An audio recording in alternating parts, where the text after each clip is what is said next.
Hi everyone, it's Catherine here from Inky Finger Cat. Got a couple of simple cards to make, which I use these sort of, I'd say jelly print backgrounds, but reality is that these are wipe off. So when I've been applying the paint to the jelly plate with my brayer, I've then wiped it off on paper to the right hand side. That's how I always do it. And then I use those pieces just as much as I use the jelly prints. So I took these two panels and decided to use the Altenew Eclectic Bouquet stamp set. I've not used this as much as the is it called Splendid Bouquet? Something like that. I've not used this one as much as the other one, but I do love these Altenew floral stamps. They're just lovely. What's great is it comes with everything. So it's like a kit that you get, which has got the stencils, the stamps, the embossing folder, the dies. So I love these. They're not cheap, but I suppose when you've got everything together, they're a reasonable price. So I stamped it with my VersaFine and then went in with some clear embossing because the VersaFine stays juicy anyway for a little while because it's got a pigment in it, but especially on the paint, because the paint sort of gives a little bit more resist. It doesn't sink into the paper quite as quickly, so it works with embossing powder.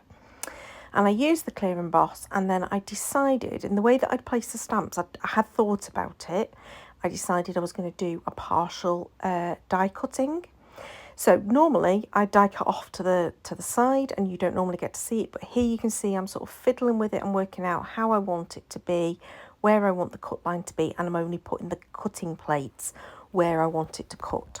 So most of it is kind of hanging off the edge. I then run it through my die cutting machine, and it didn't quite cut to the edge, so I do have to do a little bit of trimming with my paper snips, my little scissors, but I do exactly the same for the second one.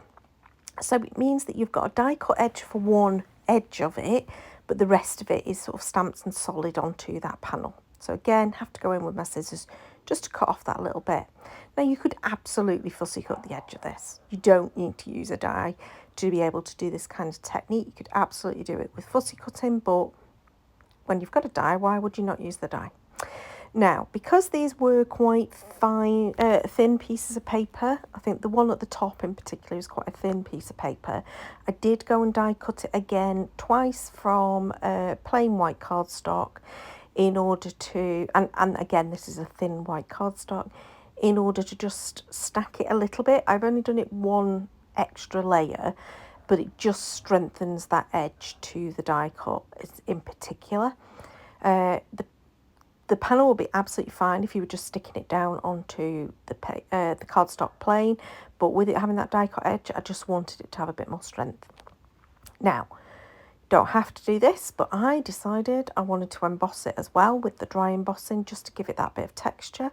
So I stick it in the embossing folder. You can see there that I'm using the back of it to kind of line it up so it's in the right place, and then I ran it through the die cut machine in order to just add that little bit of texture. And now you need this extra layer on this piece in particular because it was so thin, it did sort of slightly crack where the embossing folder was. A way of preventing that is to just slightly mist your paper with water. That will stop the cracking, but I didn't really think of it, to be honest. It was just one of those things. So here I am gluing on that extra die cut that's just going to give that edge a little bit more strength. Okay, so that's that bit done, and I'm going to tidy up a bit, and then I'm going to choose some sentiments, I think, is the next thing to do, or maybe I choose my cardstock. Either way, I think I choose my cardstock. So yeah, I'm having a little hunt through the thing, and I decided on Petal Pink because I thought it would go with both of the different paint colours in those papers, and I thought it was a nice, pretty finish to it. So this one I trimmed down a little bit just because it would have fit as it was, but I just felt like it needed a little bit more of a border down the sides, but I just cut down the side bits. Now I did decide to use wet glue, and I went kind of easy on it so it wasn't going to be super wet because again it's quite thin papery cardstock kind of stuff, and I didn't want it to go a bit gloopy. And this one I trimmed down a little bit more, so I trimmed down both the sides and that top edge just because I think there was a little bit more white. Oh, you saw my hair popping in there. But yeah, I thought that a bit more white would be, I wanted less white on the side. And then at this point, I'm realising that I could do both landscape and portrait with this, and I wasn't quite sure which one to do which way, but I think, oh, I went in with ribbon next. I decided on one of them, this one in particular, that I was going to do it as a portrait card. Again, you could do it either way, even with the bow, etc. on the side. But yeah, I chose some, again, I think it's petal pink, the thread, but it's been in the stash for ages. So one I wrapped it round and the other one I just created a bow.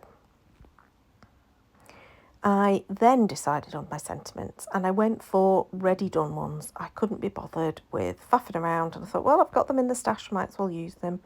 I am coming, oh, apologies, that was at the point where the camera decided to be knocked, and yeah, you got to see my big tum. I'm not wearing flattering clothes today, that's for certain. I'm wearing a vest top and some pyjamas. Yeah, that's what I'm wearing. Anyway, I stuck the glue behind the little bow that I'd created, and then both of the sentiments are from a different Altenew set that I have previously die cut and stamped out and stacked them up. So they're a little bit stronger than just one layer. I think they're probably 2 or 3 layers each, so they're quite dimensional. It makes them into quite chunky little sentiments. I did create a little bridge for underneath the one that's going over the top of a bow because I just thought it needed that little bit extra to help it. And then this one that I'd wrapped around the top, I decided I wanted it just sliding a little bit further down, and I figured the quickest and easiest way to do it was to just create a little panel that, almost like if I had a paper tape that I could have used, I would have used that. But this is just going to sit over the bit of that little bit of, it's more of a thread, like a linen thread rather than a ribbon, but yeah. So I did that and then stuck a little bit of glue just underneath the knot of the bow, and then I trimmed off the ends after lots of fiddling around. So on this one I decided to add the little black gems. I've got some gems there that I've bought from Hobbycraft at some point, and there is a lot of them, so I'm going to be using these a lot. But yeah, I added the gems around the sentiment, and on this one I decided on the dark grey rather than the black, because the sentiment itself is in like a dark green colour, and I thought that the black looked a little bit too stark. And then I called it done. So there you go, some pretty cards, quite easy, bit different with the partial die cutting, and love the texture. And then obviously those backgrounds, painty backgrounds, always perfect for an easy card, is having these sorts of things on hand that you can just stamp, emboss, off you go. So I hope you've enjoyed that. Please do give me a thumbs up if you did, and comment below, and subscribe if you want to see more. I'm sure there'll be plenty more videos coming. Until next time, bye bye.